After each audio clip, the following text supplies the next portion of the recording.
नमस्कार, CCN news 24 channel देख रहे सभी दर्शकों का स्वागत है। दर्शकों, मैं दिनेश गर्ग इस समय मौजूद हूं वार्ड नंबर 24 में।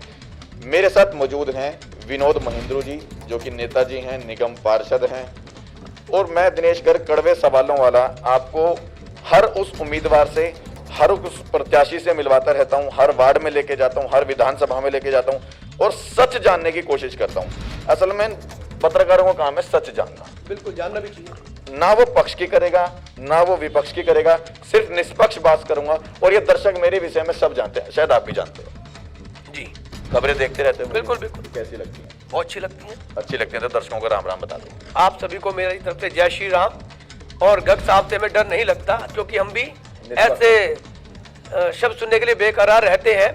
कड़वा बोले तो हम भी सच उगल पाएंगे। बिल्कुल बिल्कुल बिल्कुल। देखो, मेरे को बड़ा अच्छा लगता है कि कोई भी उम्मीदवार, कोई भी प्रत्याशी, कोई भी निगम पार्षद या कोई भी नेताजी और मंत्री जब इस तरह से विरोध नहीं करते कड़े सवालों का, तीखी बातों का, सच जानने के लिए, तो वाकई पत्रकार का भी हौसला बढ़ जाता है।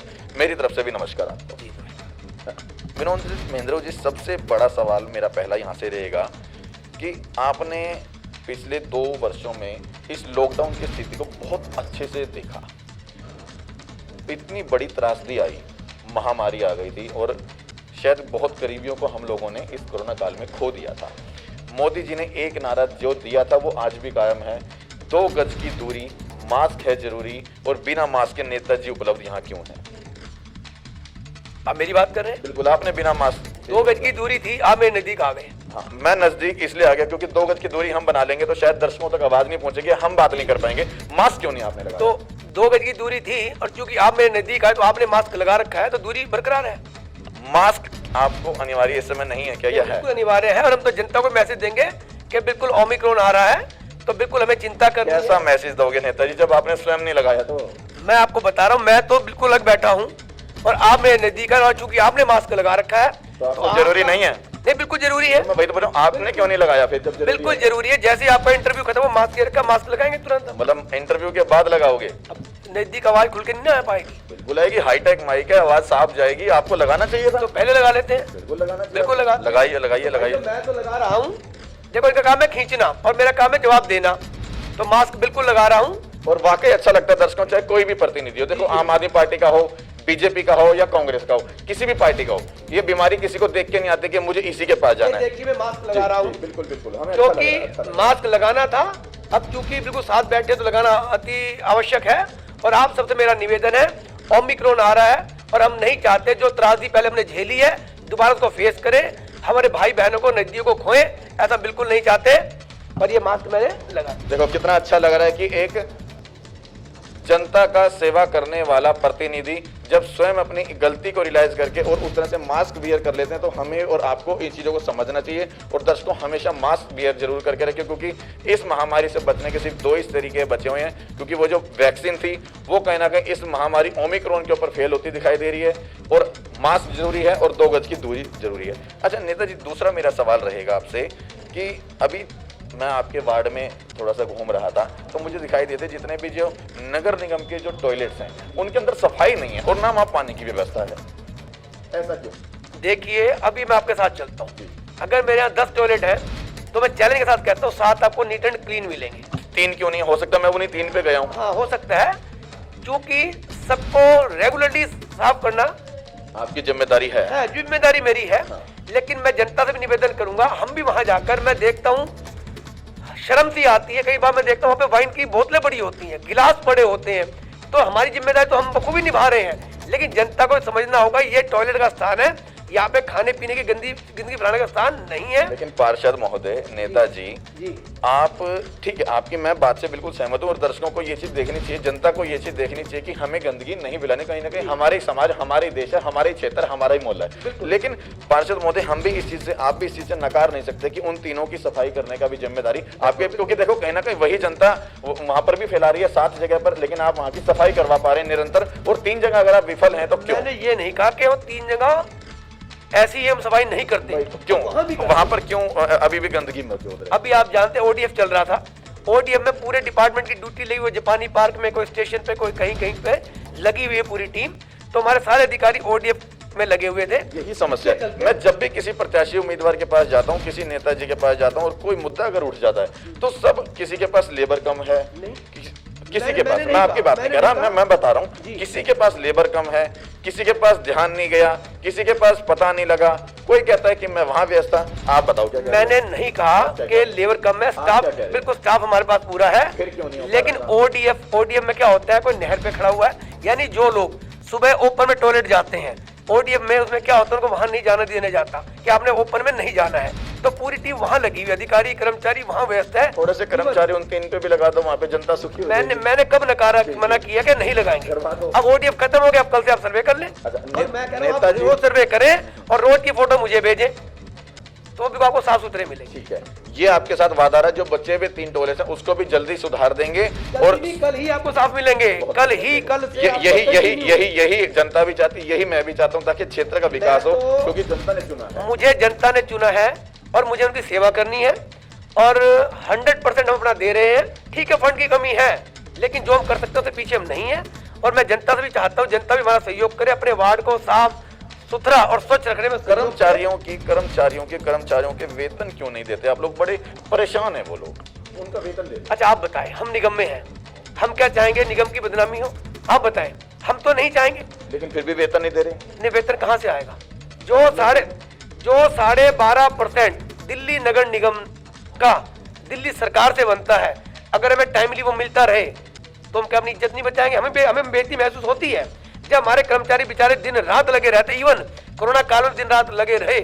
कोरोना काल में किसी ने काम किया है तो दिल्ली नगर निगम कर्मचारियों ने किया है, अपनी जान की आहुतियां दी हैं। हमें बड़ी शर्म आती है। दिल्ली सबने किया, दिल्ली सरकार ने भी किया, सबने किया है। मैं ये नहीं कह रहा, मैं तो अपनी बात करूंगा। मैं जो डिपार्टमेंट मेरे अंडर में आता है उसकी बात करूंगा। नहीं, आपको एक जनता ने प्रतिनिधि चुना तो आप सबकी बात बताएंगे कि सिर्फ आप कहोगे ना सिर्फ इसने काम किया, सबने काम किया। मैं तो अपने डिपार्टमेंट की बात करूंगा। बात तो आ रही है कर्मचारी वेतन क्यों नहीं मिल रहा, तो मैं किन कर्मचारियों की बात करूंगा? अपने कर्मचारियों की बात करूंगा जो निगम के कर्मचारी हैं।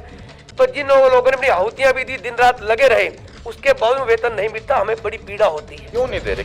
यही तो बात पूछ रहा हूँ मैं भी तो वही आपको बताना चाह रहा हूँ। दिल्ली सरकार से जो हमारा बैलेंस बकाया जो पैसा है, अगर मैं टाइम से मिलता रहे। कितना बकाया भाई? हर साल का जो जितना भी रेवेन्यू अभी बकाया कितना? अभी करंट का तो मैं नहीं बता सकता। बड़ी गजब की बात है नेताजी, आप ये बात कह रहे हो कि बकाया है इसलिए हम पैसा नहीं दे पा रहे, लेकिन कितना बकाया है? 13,000 करोड़ हमारा बकाया था। 13,500 करोड़ आज की डेट में कितना बकाया है? मैंने मतलब करंट का मेरे पास रिपोर्ट नहीं, करंट की रिपोर्ट नहीं मेरे पास। भाई मैं आपको बोल दूं नेट इतना अमाउंट है, नहीं है।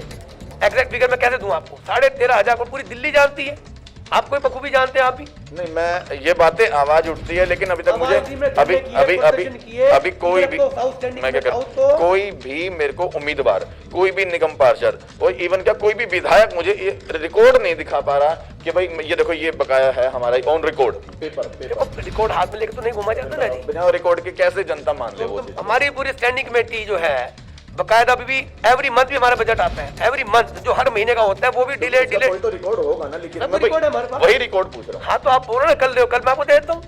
आप टाइम दे के आओ ना, अचानक मेरे पास आप आ गए, मैं बताऊँ कल कब आऊँ? 12 बजे आ जाओ। मैं कल 12 बजे। आप अचानक आते भाई साहब रिकॉर्ड दिखाओ तो मैं कैसे आपको रिकॉर्ड लेके बैठूं? नहीं, ये बात बिल्कुल ठीक है कि अचानक एकदम लेके कोई भी नहीं बैठेगा।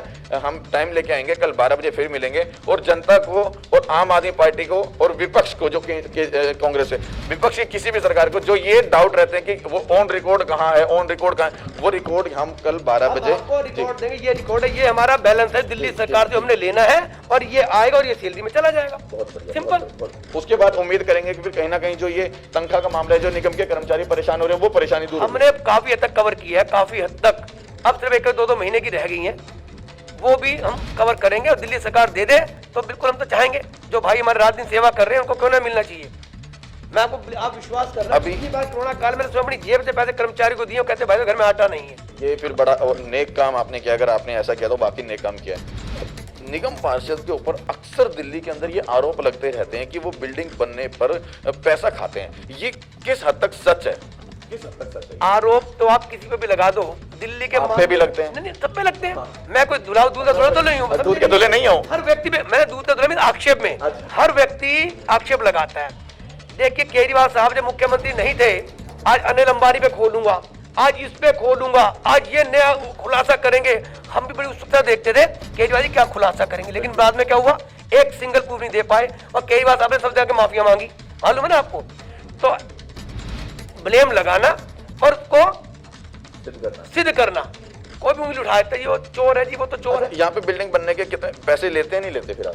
मेरी जानकारी में नहीं, हम तो कोई पैसा नहीं लेते। फिर भी अनऑथराइज्ड बिल्डिंग बनती है वो तो मैं आज से थोड़ी बन रही है, वो क्यों? 1947 से। आपके राज्य में क्यों? आपके राज्य में मेरे राज्य में पुरानी बात करूंगा ना मैं, रुकवा दो। मैं नहीं रुकूंगा, मैं क्लियर बोल रहा हूँ, मीडिया के माध्यम से बोल रहा हूँ, इस मीडियम के माध्यम से बोल रहा हूँ। दिल्ली के अंदर 1947 से, जब से दिल्ली हमारा देश आजाद हुआ है, अब अशोक विहार, तिलक नगर, करमपुरा, मोती नगर, पटेल नगर, गुलाबी बाग, किशनगंज, पूरी दिल्ली में 1947 से जब से फ्लैट बनने शुरू हुए हैं, तब से फ्लैटों का निर्माण निरंतर जारी है। और आज दिल्ली के अंदर आप सर्वे कर ले, पूरी दिल्ली के अंदर 99% फ्लैट बन चुके हैं। तो 1% कंप्लीट कर लूं, अगर 1% या 2% फ्लैट बचे हैं तो हम उनको रोकना चाहिए नहीं, और रोकने बिल नहीं रोक सकते बिल्कुल हम। नेताजी मैं आपकी बात सुन रहा, अगर आप ये कहते हैं कि 98% बता रहा हूँ, अगर 98% अवैध निर्माण हो चुका, बचे हुए 2% को अवैध निर्माण से बचाया जाए या ना बचाए, तो आप कह रहे हैं कि मैं अवैध निर्माण से नहीं बचाऊंगा। क्यों बचाऊं, कारण बताओ मुझे आप। 98% मकान बन चुके, उन 2% ने कौन सा गुनाह किया कि वो एक छोटे कमरे में रहने को मजबूर हो जाए?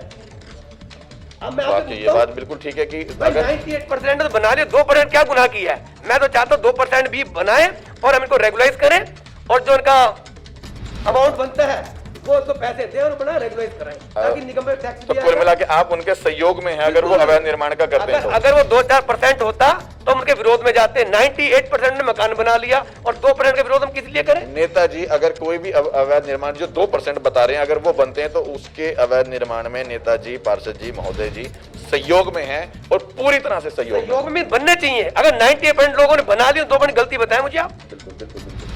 बात करेंगे नेताजी महंगाई के विषय पे।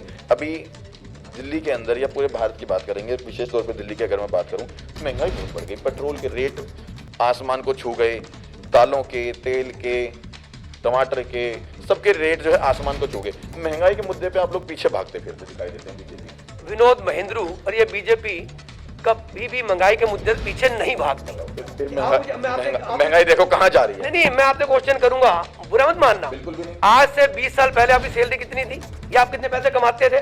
मैं तो अवैतनिक हूँ, वेतन ही नहीं मिलता। वेतन नहीं मिलता ना, आपकी कमाई तो बढ़ गई ना जी। आज से 20 साल पहले मैं भी जानता हूँ, लोगों की 15-15 सैलरी हुआ करती थी, आज 25-25 सैलरी 2 मिनट में हर भी मिल जाती है। तो पेट्रोल के रेट इतने बढ़ जाना मतलब उसे जायज मानते हैं आप? 20 लाख के पैकेज मिल रहे हैं, पेट्रोल के जो रेट आसमान में गए, आपकी 20 गुना बढ़ जाए, पेट्रोल के जो रेट बढ़े उसे जायज मानते हैं? नजायज? बात पूरी करने दें गर्ग साहब, बात पूरी करने दें। करें अगर आप अपनी बात बोलेंगे तो बात मत बोल। मैं बात नहीं कर रहा, मैं तो सिर्फ पूछ रहा हूँ, जो तेल के जो रेट बढ़े उसे नजायज मानते हैं, जायज मानते हैं? देखो, इंटरनेशनल मार्केट में रहना पड़ेगा, उसका काम करना पड़ेगा। और आपको शायद मालूम नहीं है, जो बॉन्ड केंद्र सरकार ने पहले दे रखे थे, आदरणीय मनमोहन सिंह जी ने, वो बॉन्ड का जो कर्जा है ना, आज उतार रहे हैं, उसको हम उतार रहे हैं। सब कुछ तो निजीकरण कर रहे हो आप लोग। करना पड़ेगा। बैंक बेच दिए, रेलवे स्टेशन बेच दिए, हवाई अड्डे बेच दिए, क्या चीज नहीं बेची? सब कुछ हमने एक भी चीज नहीं बेचे, प्राइवेटाइजेशन किया गया। अभी भी बैंक, आपको बता दूं, प्राइवेटाइजेशन का मतलब क्या? निजीकरण करना। निजीकरण करना, निजीकरण मतलब बेचना होता है क्या? निजीकरण का मतलब है उसके हाथ में सौंप देना, अब वो जो मर्जी रेट कर सकता है। अगर आज ये निजीकरण हो रहा है तो ये अधिकारियों की वजह से हो रहा है, कर्मचारियों की वजह से हो रहा है। क्योंकि चाहे आपका बेटा हो, जो मेरा बेटा हो, जिसकी सरकारी नौकरी लग जाती है, काम करने की क्षमता 50% भी नहीं रहती। तो इसका मतलब प्राइवेट, जो सरकारी नौकरी वाले को आप प्राइवेट नौकरी में बदल, आप सैलरी ले रहे हो 1 लाख रुपए, काम कर रहे हो 15,000 रुपए का भी नहीं, काम 15,000 रुपए का नहीं करते आप। कुल मिला के जो सरकारी कर्मचारी थे, अब आप उनको सरकारी कर्मचारी का ओहदा ना दे करके उनको प्राइवेट कर्मचारी की उसमें तब्दील कर देंगे। दूसरी चीज मैं वही बता रहा हूँ, देश तो आगे बिल्कुल जा रहा है, सबको निजीकरण होता जा रहा है, देश तो आगे जा रहा है। नुकसान है। अभी आप आज दिल्ली में आप रह रहे हो, अब उससे पहले डेसू हुआ करता था, दिल्ली इलेक्ट्रिकल सप्लाई यूनियन जो भी था, डेसू होता था।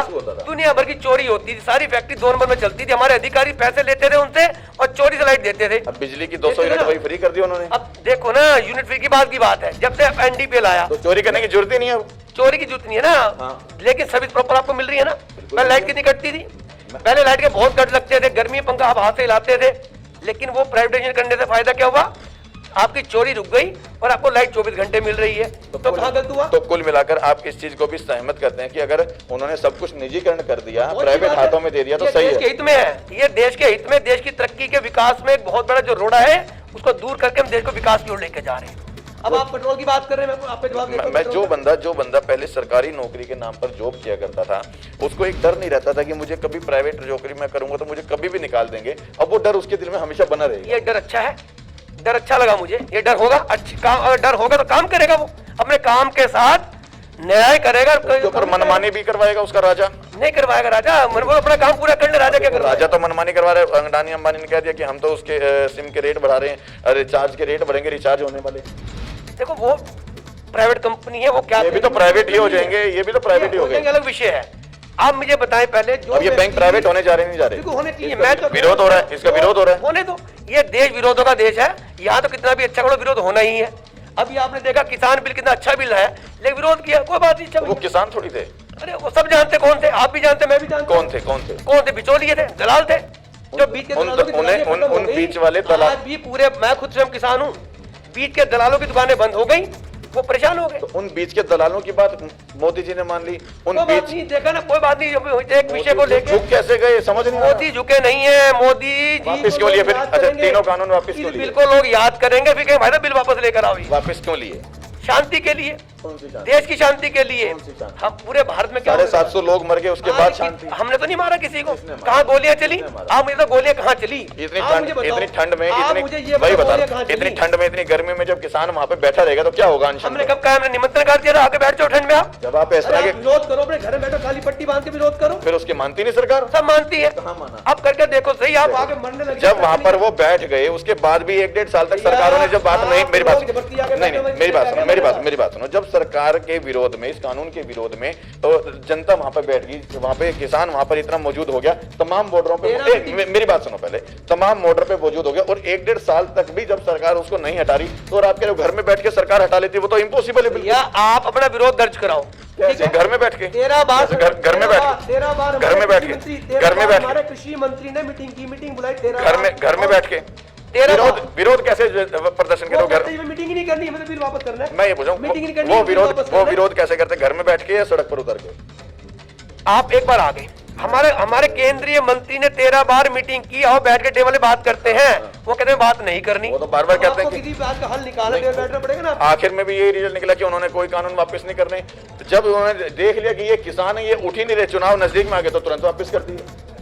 देखिए, आप मीडिया और विपक्ष कुछ भी उछाल सकता है, लेकिन मैं पूछ रहा हूँ, बिल देश हित में लाए थे, बिल किसानों के हित में लाए थे, और ये वापस लिया देश हित में। हमें मतलब लाना भी हित में, वापस लेना भी हित में। इसलिए था कि देश में गुंडा राज मच रहा था, किसानों के नाम पर क्या देखा आपने? वहां पर एक व्यक्ति को टुकड़े टुकड़े कर दिए, वहां पर रेप हो गया। लखीमपुर में आप लोग, लखीमपुर में देखो, आपके नेताजी के बेटे, वो देखो गाड़ी चढ़ा रहे हैं, गाड़ी चढ़ गई, अगर चढ़ गई या चढ़ा दी? चढ़ गई। आप वहां थे? मैं वहां था, मैं इसलिए तो मैं इसलिए तो पूछा, चढ़ गई या चढ़ा दी? गाड़ी चढ़ गई, आपको गाड़ी जा रही है, आगे उसके बीच में कूदोगे तो क्या होगा? मतलब किसान कूद रहे थे उसके आगे, कुछ भी कर रहे थे, मैं तो था ही नहीं वहां पर। वीडियो तो देखिए आपने भी। अगर वो था तो वो वीडियो तो आपने भी देखी। वो कहाँ है? जेल में है, बाहर है? नेताजी को तो उसका बना, छोड़ो, आप उनके बेटे की जिसकी गाड़ी चढ़ी आज, वो कहाँ है? जेल में है, घर बाहर घूम रहे हैं। इस्तीफा दे देना चाहिए, विरोध। और क्यों देना चाहिए? वाई बताइए, गाड़ी किसकी थी? बेटे ने, गाड़ी किसकी थी? बेटे ने गलती, गाड़ी किसकी थी? गाड़ी किसकी थी? गाड़ी किसकी थी? गाड़ी किसकी थी? गाड़ी किसी की भी हो, गाड़ी किसी की भी हो, नेताजी मंत्री जी की गाड़ी है। गाड़ी मेरे बेटे ने चलाया तो कौन चलाएगा भाई? तो फिर अगर मेरे नाम गाड़ी तो है, आपके ऊपर उंगली नहीं उठेगी? क्यों उठेगी भाई? अगर ड्राइव मेरा बेटा कर तो लाइसेंस बना हुआ है, या तो लाइसेंस ना हो, उसके बाद लाइसेंस बना हुआ है, और जो वो गाड़ी चलाने के लायक है। इतने किसानों की निर्मम मौत हो जाती है, हत्या हो जाती है, उसके ऊपर सरेआम गाड़ी चढ़ा दी जाती है, और आप कहते हैं नेताजी के ऊपर उंगली नहीं उठनी चाहिए? बेटे अगर उठी तो हमने उसको तुरंत, बेटा जेल में है, नेताजी को गलती नहीं की, वो देश सेवा में लगे रहेंगे, काम करेंगे, अच्छे से काम करें, ड्यूटी निभा रहे। चलो, पर एक बेटे ने गलती के पूरे खाने सजा थोड़ी देंगे। बेटे ने गलती की सजा बेटे को मिलेगी ना। मेरा काम है, आप मुझे कानून बताएं। मेरा मर्डर किया है तो बाप भी जेल में जाएगा। मेरा काम है पूछना, इनका काम है बताना, फैसला का काम करने का है जनता। बिल्कुल, जनता देख रही है हर चीज। बिल्कुल जनता को निर्णय लेना है। गलती बेटे ने की है तो क्या बाप को सजा मिलनी चाहिए? और वहाँ पर वो सजा की है, और वहाँ पर वो किसान नहीं थे। मैंने कब? बॉर्डरों पे जो बिल्कुल 50% किसान नहीं थे, मैं भी कह रहा हूँ। और वो बाकी सब दिहाड़ी बुला रखे थे, उनको सब मोटे फंडिंग बाहर से हो रही थी। मैं भी कह रहा हूँ मोदी जी ने किसान होते क्या, कोई किसान लाल किले पे तिरंगा झंडे का मान कर सकता है क्या? किसान, देश का किसान, मैं पूछता हूँ आपसे, क्या मोदी जी ने लाल किले पे बिल्कुल, बिल्कुल। 26 जनवरी के दिन क्या वो लोग तिरंगे का मान करेंगे? जिस तिरंगे के लिए लाखों लाख लोगों ने जाने दे दी, कुर्बानियां देकर देश को आजाद कराया हमने, अब इसको मान करेंगे क्या? मोदी जी ने ये कहा, अगर वो किसान थे तो मैं किसान नहीं मानता। आपने कहा ही वो किसान नहीं थे, आपकी सरकार कहती है वो किसान नहीं थे, मोदी जी कहते हैं वो आप खाली। मानते हो क्या? आप मानते हो क्या? मैं बताऊंगा, मैं किसान, एक किसान तिरंगे का मान करेगा? आप मानते मैं हो? वही बताऊंगा। मोदी जी ने कहा ये खालिस्तानी थे, पाकिस्तानी थे, उग्रवादी थे। लोग थे, अगर ये मैं कह रहा हूं लोग थे, अगर वो खालिस्तानी थे, भिंडरा वाले की फोटो लगी हुई थी और मैंने खुद वहां पे खालिस्तान जिंदाबाद के नारे मैंने सुन देखे। अगर आंखें देखे मत चलो क्या? नेताजी वो अगर खालिस्तानी थे, पाकिस्तानी थे, उग्रवादी थे, तो आपके मोदी जी उन खालिस्तानियों की बात कैसे मान सकते? नहीं मानी ना उन्हें, उनकी बात कभी मोदी ने कभी भी उनसे मीटिंग नहीं की। तीनों बातें मान ली, उनसे मीटिंग नहीं की हमने। उन्होंने तो कहा नहीं मिले कहा, उन्होंने ये कहा था कि हमारे तो आपको बोला है देश के हित में ये निर्णय वापस लिया गया कि उन्हें पूरे देश में आगजनी नहीं करवानी थी। मतलब उनको ये उन्होंने खालिस्तानियों की बात ये नहीं मानी कि जो ये खालिस्तानी करते हैं ये हमारे को विरोध में। बाकी लोगों जो ने अपने उसमें जाल में उलझा रखा था, बाकी किसानों को, थोड़े बहुत किसानों को, कितने परसेंट? कुछ मुश्किल 2-3%, 4% किसान भी नहीं थे। इसका मतलब 96% खालिस्तानियों की बात मान ली। वहाँ किसान 4% थे, बाकी 96% खालिस्तान। 96% किसान जो एग्री है पूरे भारत के, वो आज भी नाखुश है इस बिल से जो वापस हुआ है। फिर विरोध क्यों नहीं हो रहा? कहीं पे भी नजर नहीं आ रहा। नहीं, वो शांति प्रिय लोग हैं। हमारे देश का किसान शांति प्रिय है। मैंने बोला मैं स्वयं किसान हूँ। जब हमारे देश आप का किसान शांति प्रिय किसान है, देश से बहुत प्रेम करता है। और वो देश ही के लिए किसान आप जाने को जब तैयार आप वही कह रहे हो कि वही किसान चाहता है कि वो बिल आ जाए, और फिर भी कोई किसान ये नहीं कहता आवाज उनको सब पता है। ये सामने वो शांति प्रिय बहुत खुश है, उन्हें पता है कि आज से 70 साल में विकास नहीं हुआ किसानों का। जो तो फिर वो 5 सालों में विकास, फिर सारे के सारे क्यों उठ गए? वो 4% भी नहीं रहे वहां पर।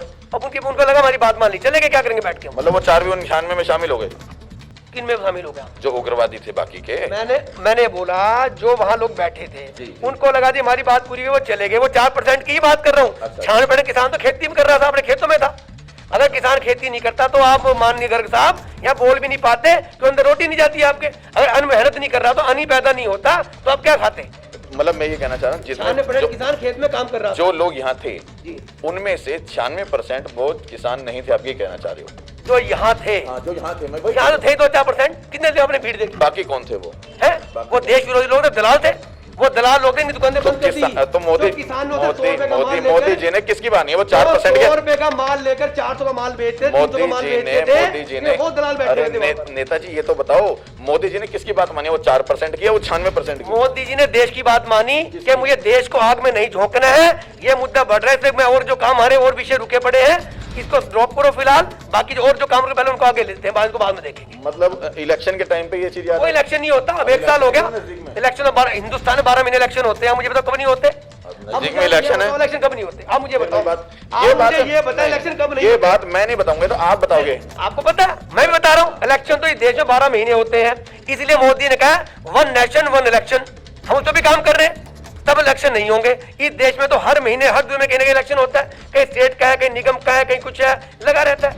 ये तो चुनाव का देश है, यहाँ चुनाव हर महीने आते हैं। तो कुल मिला के हम ये मान लें कि वो 96% बंदा वहां पर उसमें किसान नहीं था। बिल्कुल, जो वहां बैठे थे वो 96% लोग किसान नहीं थे, वो दलाल लोग बैठे थे या देश विरोधी ताकतें बैठी थी। देश विरोधी ताकतें इसलिए कह रहा हूं कि जिन लोगों ने तिरंगे का अपमान किया वो ना तो भारतीय हो सकते हैं और ना वो किसान हो सकते हैं। बिल्कुल बिल्कुल ठीक है, आपकी बात से कहीं ना कहीं सहमत हूं, क्योंकि जो हमारे भारत के तिरंगे का वाकई में जो इस्तेमाल करेगा वो किसान तो क्या, वो इंसान ही नहीं हो सकता।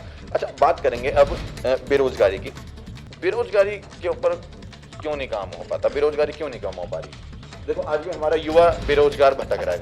आप लोग क्या समझते हैं कि 70 साल में तो कुछ नहीं हुआ और 7 साल में ऐसी जादू की छड़ी घुमा दी जाए कि सब कुछ ये देश दोबारा सोने की चिड़िया बन जाए? उस और अग्रसर तो है बड़ी तेजी से। कैसे, क्या चीज कर रहे हैं आप लोग? क्या नहीं कर रहे? मतलब पूरे देश के अंदर इतने शानदार हाईवेज बन रहे, किसी भी देश की तरक्की में सबसे अहम रोल होता है तो हाईवेज का होता है। आज पूरे देश के अंदर इतने शानदार रोड बन रहे हैं, इसमें कोई दो राय नहीं। वाकई जो अब हाईवे का जो काम हो रहा है वो वाकई बेमिसाल हो रहा है। हालांकि मैं बताऊं, ये विषय जो क्वेश्चन मेरे से कर रहे हैं ये मेरे लेवल के नहीं है, ये नेशनल लेवल का क्वेश्चन है। अगर हम बेरोजगारी की बात करते हैं तो वो जनता का वाकई एक विशेष मुद्दा है। हम अगर महंगाई की बात करते हैं वो जनता का एक विशेष मुद्दा है। बिल्कुल।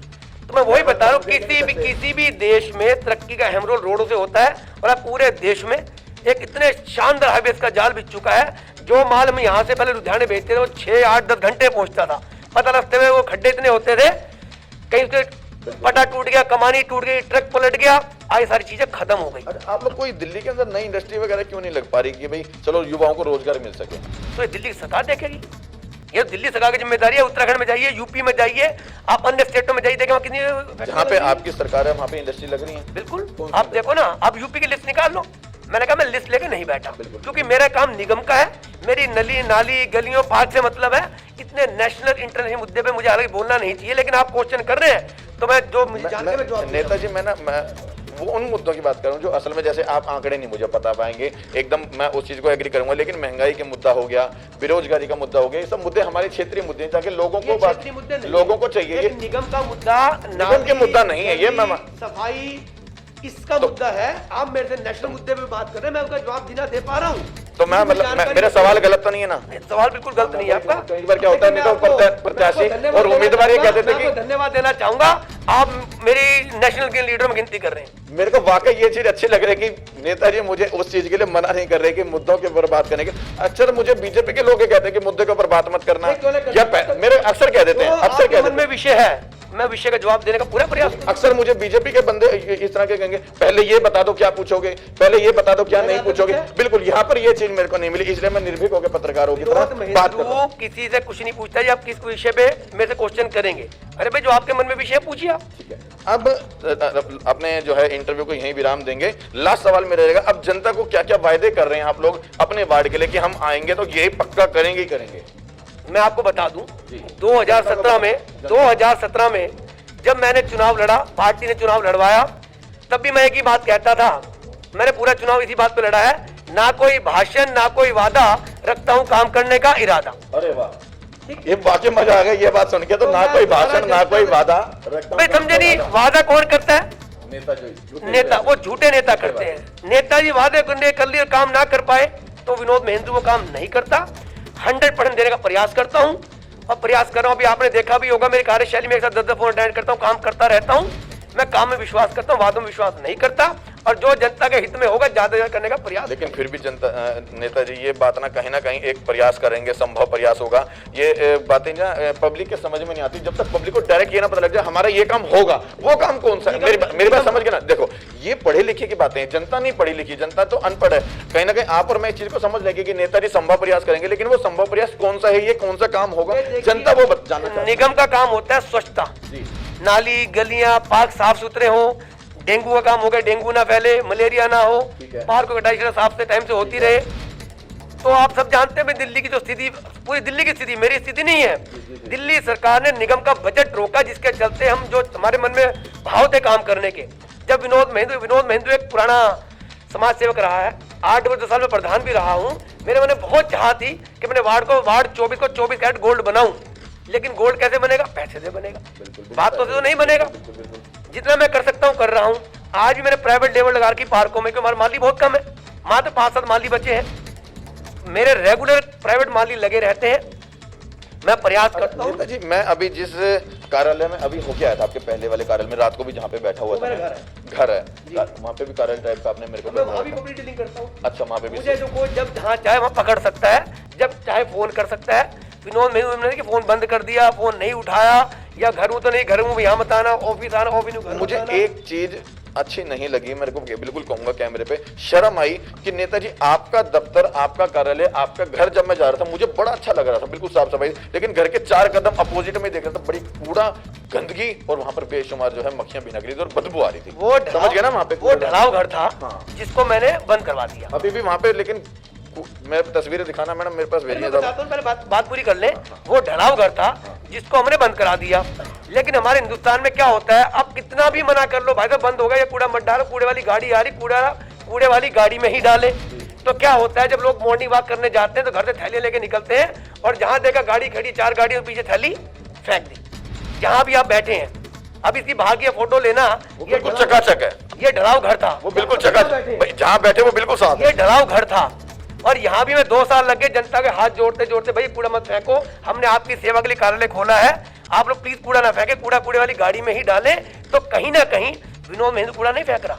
हम जनता को अवेयर करना चाहते हैं। जब तक जनता नहीं चाहेगी, जनता सहयोग नहीं देगी, हम कितने प्रयास कर लें, हम अपने वार्ड को स्वच्छ और सुंदर नहीं बना सकते। लेकिन तब भी मैं फिर भी एक ही चीज कहूंगा नेताजी, पार्षद जी, महोदय जी, कि आप संभव प्रयास करें और संभव जो है कोशिश करें और उसकी जब प्रण भी लें कि हम उस कूड़े को, जिसकी मैं बात कर रहा हूँ आपसे, आपके निवास स्थान के सामने है जो, उसको एक बार साफ करवा दें, क्योंकि बड़ा गंदा हो रखा है वहाँ पर। आप मेरा तो घर है ना, मुझे कैसा लगता होगा अगर मॉर्निंग वॉक आप आए मेरे पास, जब मॉर्निंग वॉक में लोग आए थैलियां लेके, कूड़े वाली गाड़ी, वो भी गलत है, वो भी गलत है। देखो, एक आदमी वहाँ पे 24 घंटा नहीं हो सकता, 1 घंटा 24 घंटे वहाँ नहीं होगा अवेलेबल, और वो आगे गाड़ी चली गई, उसके बाद थैलियां फेंक जाते हो, तो विनोद महेंद्र कहाँ का जोखिम। लेकिन फिर भी मैं कहूंगा कि उसको करवा दो साहब। वो तो हो ही गया, वो तो हो ही जाता है, एवरीडे होता है, वो तो एवरीडे होता है। सफाई के बाद कोई थैली डाल के क्या करेगा उसका भाई, आप मुझे बताएं।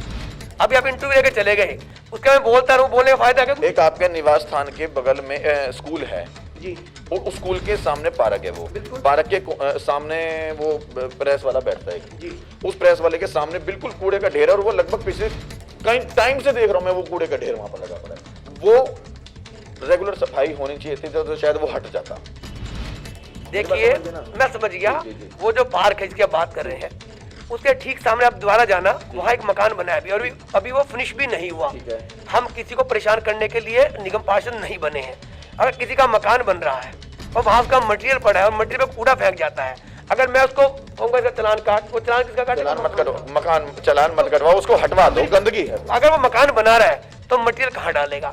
और हमारी आदतें क्या है, थोड़ा कुछ पड़ा है ना, चल वहीं थैली फेंक दी, तो वो नीचे भले रेड़ा बदल, तो या तो उसको हटवा, मतलब उससे क्या होगा, आगे बढ़ेगा नहीं, वो जड़ से हटा दो उसको। तो वो मकान कैसे कंप्लीट करेगा अपना? मैं कह रहा हूँ जो मलबा पड़ गया वो हटवा दो, तो वो उसको हम यही तो कह सकते हैं भाई, इसको हटवा। हाँ, मैं वही तो कह रहा हूँ आपसे, मलबा हट जाएगा तो वो ऊपर से पनियां भी नहीं पड़ेंगी। हम चालान कटवाएंगे या उसको चालान मत कटाओ, वो नाजायज हो जाएगा। उसको ये लगेगा जी महेंद्र जी, वही तो कह रहा हूँ, वो नाजायज हो जाएगा, पद का फायदा उठाओ। नाजायज हो जाएगा वो। आज मैं दोबारा आप सिर्फ साफ सफाई करो। आपके मीडिया के माध्यम से कहना चाहता हूँ, एक भी बिल्डर विनोद महेंद्र को ये नहीं कह सकता विनोद महेंद्र हमें परेशान किया, कभी एक पैसे के लिए, कभी एक सिंगल एक पैसे के लिए हमें कहा यहाँ पे दो पैसे दो, एक सिंगल पैसा भी। इवन कई वार्डों में क्या होता है भाई, फंड जमा कराने में चेक ले लिया उनसे, हमने वो भी एक सिंगल बिल्डर हाथ खड़ा कर दे कि विनोद महेंद्र ने चेक लिया था और वो हमने उसको पैसे दिए विनोद में। तो बड़ी अच्छी बात है कि इस तरह के जो है अगर आरोप आप किसी बिल्डर ने होर्डिंग नहीं लगवाए, कभी किसी में टच में नहीं रहता, सब शांति से अपना काम करते रहो। नहीं, ये बड़ी अच्छी बात है कि अगर इस तरह के आरोप आपके ऊपर नहीं है, और लगने भी नहीं चाहिए, साफ सुथरी छवि भी होनी चाहिए नेताजी की। 5 साल हो गए, मैं ये कह रहा हूँ नेताजी, वो जो स्कूल के सामने की बात नहीं कर रहा था अभी मैं, पॉइंट क्लियर हो गया, हटा दो उसको, हटा दो। हाँ तो कल आज ही बोलेंगे तो मकान वाले को बोलना पड़ेगा ना, भाई तेरी जिम्मेदारी को हटा, क्योंकि बना रहे तो गंदगी, उन्होंने तो छोटा सा मलबा डाला होगा, लोग बस पन्नी पे पन्नी डाल जाएंगे, फिर वहाँ मकान मैं बनाऊं, आप बनाए, कोई बनाए, तो थोड़ी दिक्कत तो होती है, वो लोगों को कोऑपरेट भी करना चाहिए। मैं वही कह रहा हूँ, थोड़ा कोशिश संभव प्रयास करो। एक तो हमारा काम लोगों को घर बसाना है, लोगों का उजाड़ना नहीं है। उजाड़ो मत, और हम चाहते हैं हमारे जो भाई मकान बना रहे अच्छे से बनाए, हम तो चाहते बच्चे उसके खुशी से रहे। उजाड़ने की नहीं कह रहा मैं, उजाड़ने की नहीं कह रहा मैं, तो सिर्फ वो 2 बात कह रहा हूँ, आपके निवास स्थान के सामने वो कूड़ा, हाँ वो छोटा पॉइंट है, मेरे घर के आगे तो मुझे खुद देखना चाहिए, लेकिन किसी का मकान बन रहा है उसको परेशान नहीं करता। मैंने ये नहीं कहा कि मकान वाले को परेशान करो, मैंने कहा कि वो गंदगी, हाँ वो हो गया। अच्छा चलो, लंबा विषय नहीं करेंगे, आगे मुद्दों के ऊपर फिर ऐसे बात करेंगे। अंत में सिर्फ एक चीज पूछूंगा नेताजी से, इंटरव्यू कैसा लगा? मुझे बहुत मजा आया, बिलीव करना, एक हमारे जैन मुनि थे, उनका नाम कड़वे वचन वाले तरुण सागर जी, तो मजा आता है जब कड़वे सवाल पूछते, सच्चाई सामने सच्चाई बयां करेगा। तो मैं बिल्कुल एकदम सच्चे मन से साफ बोलता हूँ, मेरे अंदर कोई भी नेता वाली ना हरकतें हैं, ना मैं नेता हूँ। मेरी भी कोशिश रहती है कि मैं निर्भीक होकर के निर्भीक पत्रकारिता, समाज सेवक के रूप में काम करता था, समाज सेवक के रूप में काम कर रहा हूँ। कहीं भी किसी को ये नहीं लगता कि निगम पार्षद है, लोग कहते हैं नेताजी, तो मैं नेता नहीं मानता। नेता कम से कम शुरू होता है मेयर और या फिर एमएलए से, एक आम निगम पार्षद क्या है, समाज सेवक है। उसको भी नेताजी कहना गलत नहीं है, लेकिन आप समझे नहीं, ये तो कोई भी व्यक्ति समाज का काम करने के लोग नेताजी बोलने लग जाते हैं, तो ये शब्द मुझे बड़ा अजीब सा लगता है। मैं समाज सेवक के रूप में काम करता था, करता हूँ, और कल को पार्टी कोई भी जिम्मेदारी देगी, लेकिन समाज से अलग मैं नहीं रहूंगा। मेरा भी संभव प्रयास रहता था इस जनता को, जो है लोगों को सच्चाई मेरा काम है दिखाना, और मैं निर्भीक होकर कोशिश करता हूं कि कड़वे सवाल हों, तीखे सवाल हों, और सीधी बात करता रहूं मैं, ताकि जो सच है वो जनता देखती रहे। बिल्कुल बिल्कुल बिल्कुल, बहुत अच्छी बात है। मीडिया का काम, ड्यूटी तो यही है, हर मीडिया की ड्यूटी तो यही है, आज है नहीं, लेकिन कुछ लोग चापलूसी करके या खर्चा पानी लेके शब्दों में बदल देते हैं। पहले बता देते हैं भाई साहब मैं ये क्वेश्चन करूंगा पर आप ये जवाब दे देना ना। मैंने आपसे क्वेश्चन पूछा, मैंने जब भी तो कहा कि मुझे बीजेपी के ये पहले उम्मीदवार अभी तक ऐसे मिले, मैंने कितनों से संपर्क किया, लेकिन सब पूछते हैं पहले पूछोगे क्या, मुझे बताना क्या है। मतलब इतनी अकल नहीं है उन लोगों को कि हमें पूछना क्या और बताना क्या। मीडिया वाला क्यों बताएगा भाई, खुद होना चाहिए जैसे इन्होंने बताया खुद। मेरे मन में ना कोई चोर है ना मेरे मन में कोई है पाप, लेकिन एक बात आपको बता दूं, दिल्ली को बर्बाद करके छोड़ेगी पार्टी आप। ये चीज आप नहीं कह सकते, ये तो वक्त बताएगा, अभी आने वाले चुनाव बताएंगे, ये आप नहीं कह सकते। चुनाव अलग है, हर ये जनता कहेगी, ये जनता कहेगी। पर स्कूल खोलने थे आज वह गली गली में शराब के ठेके खुल गए, और इवन ये तो बीजेपी का प्रेशर था, अभी पिंक ठेके खुलने थे महिलाओं के लिए, पिंक ठेके जहाँ पे महिलाएं सेल्स गर्ल होती, महिला को डिस्काउंट मिलता। मैं विनोद जी मैं इन विषयों पे ना एक बार फिर हम चर्चा करेंगे, क्योंकि इंटरव्यू लंबा हो जाएगा। मैं इन विषयों पे फिर एक बार आपसे चर्चा करूंगा, ठीक है? नहीं, मैं बिल्कुल करूंगा बात इस विषय पे भी, मैं इस विषय पे भी चर्चा करूंगा, इस विषय पे भी हम चर्चा करेंगे। एक बार दर्शकों को अंत में राम राम बोल के हम खत्म करते हैं। आप सभी क्षेत्रवासियों को मेरी तरफ से जय श्री राम, और आपसे निवेदन करूंगा आप सब लोग मिल सहयोग करें मेरा, और किसी का भी चाहने वाली कोई भी पार्टी आए, कोई भी पार्षद आए, कोई भी विधायक आए, कोई भी सरकार बने, जब तक हम लोग सब मिलकर अपने क्षेत्र को साफ सुथरा नहीं रखेंगे तो क्षेत्र साफ सुथरा नहीं रह सकता, हम कितने भी कर्मचारी लगा लें। जय श्री। मैं एक चीज और बता दूं दर्शकों कि आने वाले चुनाव में आप अपने किसी को भी अगर आप चुनते हैं, चाहे वो बीजेपी को चुने, आम आदमी पार्टी को चुने, कांग्रेस को चुने या किसी की भी चुने आप, तो उस प्रत्याशी को पहले आप तोल लें, उसको समझ लें कि वो कितना आपके क्षेत्र के लिए, विकास के लिए ठीक है या ठीक नहीं है। तो पहले तोल लें और फिर अपना जो है कीमती मत उसी को दें।